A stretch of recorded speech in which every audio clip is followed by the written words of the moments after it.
What's going on, friends? Michael McFarland, going to give you a Lake Fort rundown for Saturday. I think it's the 16th. It might be the 17th, but it's Saturday. Let's talk about lake levels. I think we gave you a Wednesday rundown. Lake was 402.66. It held 402.66 on Wednesday. And then yesterday, we actually canceled our fishing trip yesterday from violent thunder, lightning, and more flooding rain, which began to bring the lake up over 1 inch yesterday and an additional inch today. So as of today, the lake is 2 inches above where it was on Wednesday on the rise. All right. Remember, rising water is great this time of year. Hopefully they hold that. All right. Don't open gates. I don't think they will. Rising water rises those fish, brings them in. It really didn't affect the clarity that much. It wasn't that much of water. Some of the backwaters definitely got dirty again a little bit, and that's okay. The main lake visibility is about the same, 1 to 2 foot, depending on where you're at. Water temperatures, the same, 65, 67 degree, main lake parameter. Some of the backwaters probably cooled down. I didn't go in them. I imagine with the cooler rain, they might have cooled down a degree or two, but nothing to hurt, okay? The worst thing was just heavy winds, north, northwest, northeast winds blowing hard, 20 miles an hour yesterday and today. Just it made things pretty tough. But here's the deal. There is no ifs, ands, or buts that there is a wave, a massive wave of fish that is on the beds currently as we speak. They're in 3 to 5 feet of water. You cannot see them. You might see them with a live scope. I don't know how well you can bed fish with a live scope, and of course there's a learning curve there. But there is a lot of fish on beds. There is also another round on their way in, meaning staging, pre-staging, coming in for this next full moon, a whole nother round of spawners. So at this point, talking with many of the peers on the lake, many of my friends, my guiding buddies, there is no doubt that the 230 hours of below freezing has delayed everything, and I safely will bet that there will be spawning fish all the way through May and even into June. Whether you'll actually see them or not, that's probably not going to happen. But there will be spawning fish through the May, through in even, there was last year, okay? There was spawning fish in June. You could find a few. You wouldn't search the whole lake. You wouldn't make a day out of bed fishing, but there still be spawning. All right, so with that being said, as this wave is finishing, we start seeing more post-spawn fish, okay? They're going to just start acting like normal bass. They do not have reproduction on the mind anymore, and they will be starving hungry, and we're really going to start seeing some traditional bites. Number one bite will be the top water, okay? Between walking baits and popping baits, the yellow magic is really hard to beat, and of course, the vixen. I don't think you can get your hands on a vixen, but there's a lot of walking baits that'll work good. Look for the blue herons. Look for the shad spawn. It's the best places that those will be very good to be thrown. The other is basically a frog bite. So let's talk about the north end of the lake. The north end of the lake is getting warmer. Those fish are way ahead of the mid-lake in the south, so they're already ready to eat.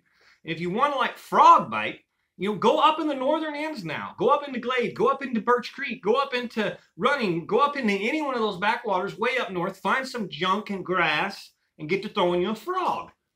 You'll catch them, I promise you. Are you going to catch a teenager up there? Probably not.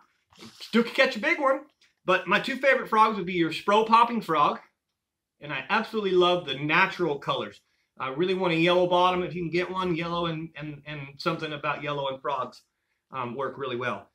But I just started throwing this Vega frog by 6 cents. And I'm going to tell you what, I'm impressed. It casts really, really well. And it walks. It does a little bit of everything, which I like to do. If you don't know how to walk a spro frog, you need to learn how. This is a little tougher to walk, but I tell you what, I got good today at walking this. And when I went back to this, it was a wow factor how much easier I could walk this once I made this walk. So your frog variation, remember, if you're real, even around the shad spawn, sometimes this frog can work. The shad don't always spawn on the main lake on the points and things. They do spawn around grass edges. So when you're in the backwaters and you see some of them shad flickering, they're spawning around those grass edges. So the frog bite's about to come into play. I'm going to back you up a step on the spawning fish. There are so many of them, and you really cannot see them. The best thing you can do if you want to target spawning fish, stay mid-lake, main lake, and south. Get you in a spawning bay. Get you power pole down or tied to a tree and fan cast that whole bay and fish slower than you've ever fished before. And when you think you're slow, go slower. Use your mind and focus where you think those beds, when in the past you've seen where they bed. So you kind of got an idea of where you would expect them to be in that 3 to 5 foot range. That's where you want to slow down. Let it sit. Pretend you landed in a nest. You can't see it. And if you've ever bed fished before, you know that this can take time even when you see the fish.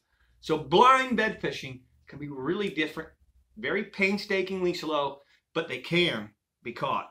I'm finding that the two best baits for doing so are some kind of creature bait, like a brush hog, a baby brush hog, or the V&M J-Bug. That's very, very effective. And then, of course, the V&M chopstick, hard to beat. Texas Smoke, the black and blue, and then Okeechobee Craw. So if you're running the chopstick, I really like the Okeechobee Craw now. All right, the Texas Smoke was on fire, but the Okeechobee Craw is really starting to be the one they're wanting. The one that's going to catch them a little better off the beds, in my opinion.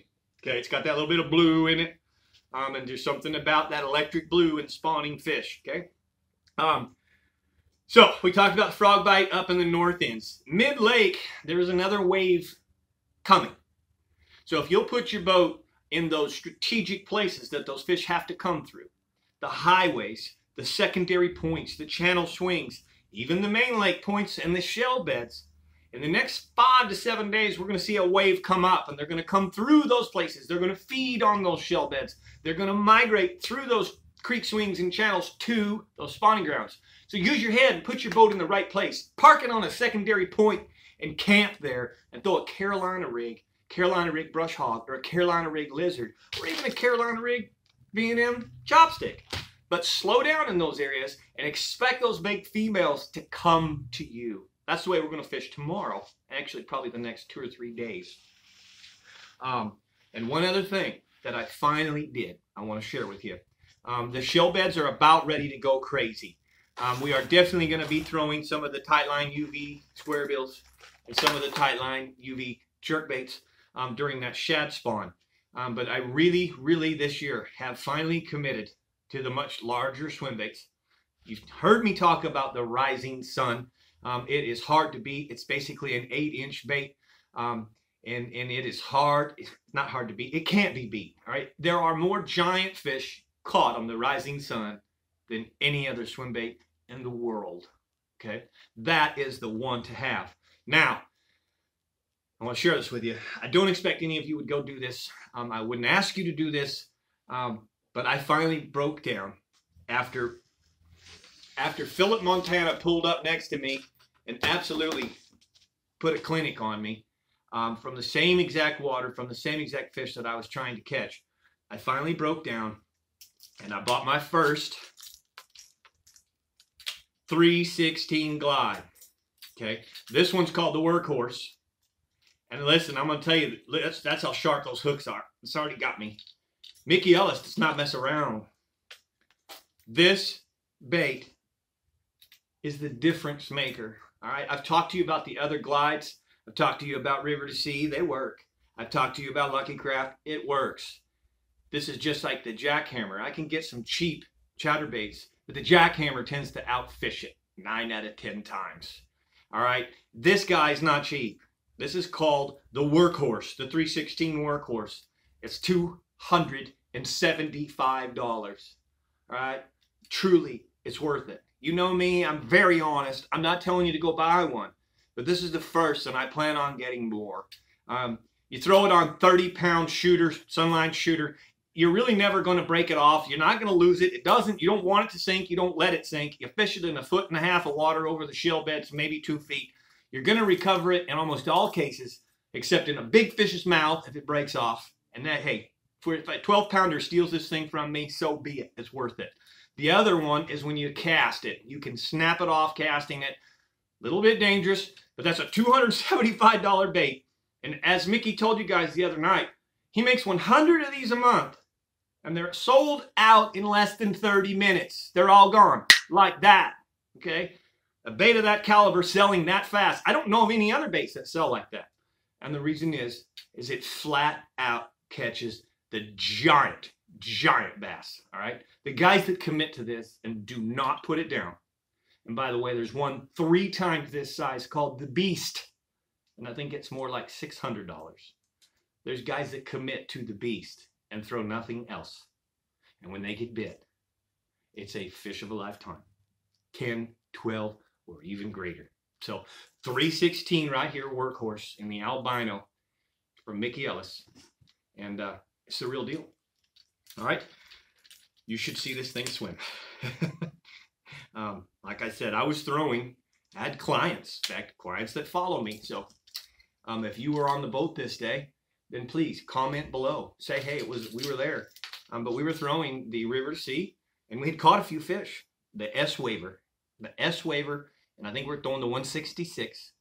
River to sea S-Waver. When Philip pulled up and began throwing this, and it made me look, it didn't make me look bad, but it really showcased this big bait. All right. Guys, that's kind of the gist of the rundown. I expect the next few days to be still a little goofy. We're having cold fronts again. It's going to be 39 degrees for a low Tuesday morning. Spring usually gets warmer, and all of a sudden now we're on like a 7-8 day trend. So I expect to grind, but I really also ensure you and expect to see Lake Fork open up extremely. And what's going to be neat is that we've all paid our dues in February and March, and it's been pretty tough in April. And that's all due to the ice and the delayed response of these fish. Heck, I think some of the fish that were ready to spawn before the ice maybe didn't spawn. Maybe they went back out and absorbed their eggs because they weren't able to. They can't stop the eggs when they're ready. So when the eggs are ready, they got to dump them. So they may have gone out and dumped them or reabsorbed them. Google that. Biologists say they will reabsorb their own eggs. So if they're reabsorbing their own eggs, there's their nutrients. No wonder they're not eating. A lot of goofy things going on. The point for saying all that is as soon as it comes out of it, and we do get hot, and we will. This is Texas. We're all of a sudden going to go, bam, summer. Forget spring. It's Texas. We're not going to have spring. It's going to get hot just like that. And I promise you, May, June, and July will potentially be the best fishing for numbers that Lake Fork has put out in a long time. Very congestive spawn. So instead of having a wave, and then another wave, and then another wave, and another wave, we've had the first wave held back, second wave held back. They finally compiled, and we got a massive wave. All right, when that finishes, you'll have that same massive wave all at once, feeding, schooling up, and they're hungry. All right, being a little bit redundant right now. I'm tired. It's been a long week. Man, thank you guys for everything you do for me. I really appreciate you. If you're enjoying all this, always please remember to hit me the thumbs up, the like button down below. Subscribe if you haven't. Comment below. If there's something you're really enjoying or something you want me to talk about more, man, I really like to hear those comments. If you're catching fish, I like to hear that too. Don't be afraid to share some information with me. And if you want to share something with me but you want me to keep secret, private message me. We can do it that way too. That way the whole world doesn't have to see it. So I appreciate y'all. Thank you very much again for the following. Those of you that do, I love you. Mike McFarland giving you a Lake Fork rundown.